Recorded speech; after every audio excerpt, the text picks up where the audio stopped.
ശ്രീനാരായണ പരമഗുരവേ നമഃ. സജ്ജനങ്ങളെ, ലോകം അനുദിനം മാറിക്കൊണ്ടിരിക്കുന്നു. ലോകസമാധാനവും അസ്ഥിരപ്പെട്ടുകൊണ്ടിരിക്കുന്നു. ലോകത്തിൻ്റെ ഏതു കോണിൽ നോക്കിയാലും അവിടെയെല്ലാം കൊല്ലും കൊലയും മാത്രം. എവിടെ നോക്കിയാലും മതത്തിൻ്റെ പേരിലുള്ള അസഹിഷ്ണുത മാത്രമാണ്. പത്രമാധ്യമങ്ങളും TV ചാനലുകളും സോഷ്യൽ മീഡിയയും ഒക്കെ പരിശോധിച്ചാൽ അവിടുത്തെ പ്രധാനപ്പെട്ട വാർത്ത എന്തെന്നാൽ ജാതി, മതം, ഭൂമി, സ്വർണം, പെണ്ണ്, പണം ഇവയെക്കുറിച്ച് മാത്രമാണ് എന്നത്തെയും വാർത്ത. അതിപ്പോൾ ലോകവാർത്തയാണെങ്കിലും നമ്മുടെ കൊച്ചു കേരളത്തിലെ വാർത്തയാണെങ്കിലും ശരി, ജാതിയും മതവും കൊല്ലും കൊലയും ഒക്കെ തന്നെയാണ് പ്രധാനപ്പെട്ട വാർത്തകൾ. ഓരോ ദിവസവും ഉറങ്ങാൻ പോകുന്നതിന് മുൻപും ഉറങ്ങി ഉണർന്നതിന് ശേഷവും ഓരോ ദിനവും നമ്മുടെ മുമ്പിലെത്തുന്നത് സന്തോഷകരമായ വാർത്തകളല്ല. അപ്പോൾ തന്നെ അവൻ്റെ മനസ്സ് മാറി ആ ദിവസം തന്നെ പോകും. നേരെ മറിച്ച് സന്തോഷകരമായ എന്തെങ്കിലും വാർത്ത കേട്ടുകൊണ്ടാണ് അവൻ്റെ ദിവസം തുടങ്ങുന്നതെങ്കിൽ ആ ദിവസം ഫുൾ പോസിറ്റീവ് എനർജി ആയിരിക്കും ലഭിക്കുക. കൊല്ലും കൊലയുമില്ലാത്ത, പരസ്പരം സ്നേഹബഹുമാനത്തോടെ മതത്തിൻ്റെയോ ജാതിയുടെയോ അണുവിട പോലും കടക്കാത്ത ഏതെങ്കിലും സ്ഥലമുണ്ടോ ലോകത്ത്? ഉണ്ടെങ്കിൽ അത് ഒരുപക്ഷെ മനുഷ്യവാസമില്ലാത്ത ഇടമായിരിക്കും. കുടുംബത്തിൽ സമാധാനം വരട്ടെ എന്ന് വിചാരിച്ച് ഒരു സിനിമ കണ്ടേക്കാമെന്ന് വിചാരിച്ച് തിയേറ്ററിലെത്തിയാൽ സിനിമയ്ക്കകത്തും മുമ്പെങ്ങും ഇല്ലാത്ത വിധം കൊല്ലും കൊലയും മയക്കുമരുന്നും അടിപിടിയും മാത്രം. എന്താണ് ഈ മനുഷ്യർക്ക് സംഭവിച്ചത്? എല്ലാവരും എന്നാണ് പരസ്പരം തിരിച്ചറിയാൻ ശ്രമിക്കുക? മതമോ ജാതിയോ തലയ്ക്ക് പിടിക്കാത്ത ഒരു സാധാരണക്കാരൻ്റെ ചിന്തകൾ ഇങ്ങനെയൊക്കെയാണ്. ഇതിനൊക്കെ എന്താണ് ഒരു പരിഹാരം? ഉത്തരം ഒന്നേയുള്ളൂ: ശ്രീനാരായണ ധർമ്മം പിന്തുടരുക. അത് മാത്രമാണ് ഏക ആശ്രയം. ഗുരുവിൻ്റെ കാഴ്ചപ്പാടിൽ ലോകത്തിൽ 2 ജാതിയേ ഉള്ളൂ. അത് ആണും പെണ്ണുമാണ്. മനുഷ്യരിലും മൃഗങ്ങളിലും ഇത് പ്രകടമാണ്. മൃഗത്തിൽ നിന്നും മനുഷ്യനെ വ്യത്യസ്തനാക്കുന്നത് എന്തെന്നാൽ ഗുരു പറയുന്നത് ഇങ്ങനെയാണ്: മനുഷ്യാണാം മനുഷ്യത്വം.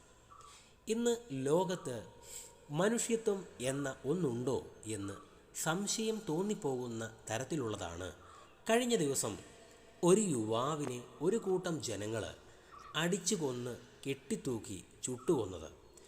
മറ്റെവിടെയുമല്ല, നമ്മുടെ അയൽ രാജ്യമായ ബംഗ്ലാദേശിൽ നടന്ന സംഭവമാണിത്. ചത്തിട്ടും തീരാത്ത ക്രൂരത കാണുമ്പോൾ മഹാഗുരു അരുളി ചെയ്ത മനുഷ്യത്വം കാറ്റിൽ പറത്തിയിരിക്കുന്നു എന്നാണ് മനസ്സിലാക്കേണ്ടത്. ലോകത്തെവിടെയും ജനിക്കുന്ന കുട്ടിയെ ആദ്യം പഠിപ്പിക്കേണ്ടത് ദൈവദശകവും അനുകമ്പാദശകവും ആണെങ്കിൽ ലോകത്തിൻ്റെ സ്ഥിതി തന്നെ മാറിയേനെ.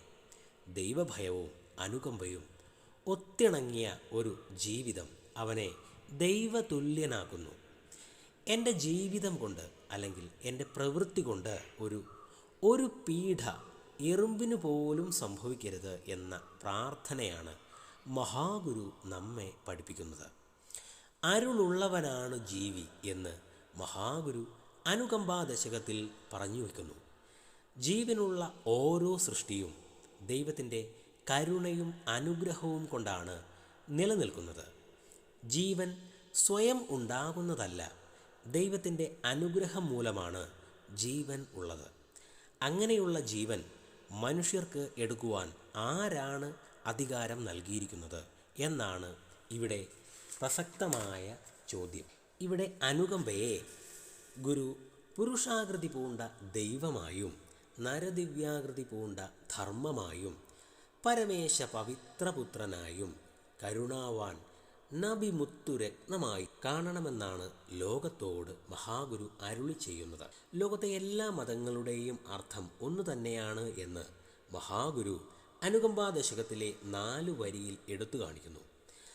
മതങ്ങളുടെ സങ്കുചിതാവസ്ഥയിൽ നിന്നും മനുഷ്യസ്നേഹത്തിൻ്റെ മഹാപ്രവാഹത്തിലേക്കാണ് ഓരോ മനുഷ്യ ജീവനെയും കൈപിടിച്ചുയർത്തുന്നത് എന്ന് അനുകമ്പാ ദശകത്തിൻ്റെ ഫലശ്രുതിയിൽ കാണാവുന്നതാണ്.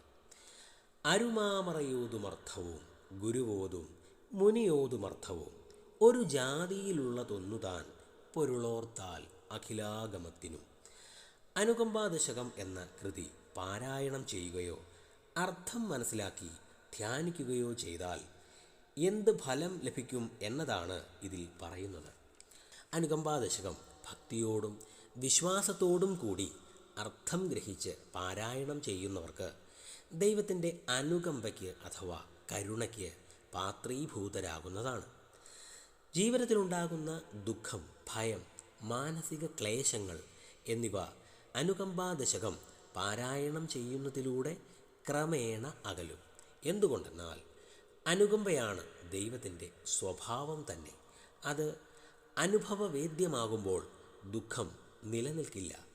കൂടാതെ അജ്ഞാനം നീക്കി വിവേകം വളർത്തി ആത്മജ്ഞാനം എന്ന പരമപദത്തിലേക്ക് നയിക്കുന്നതുമാകുന്നു. അനുകമ്പാ ദശകം തീർച്ചയായും മനുഷ്യൻ്റെ യഥാർത്ഥ സ്വരൂപം അഥവാ സത്തയെ തിരിച്ചറിയാൻ സഹായിക്കുന്നു.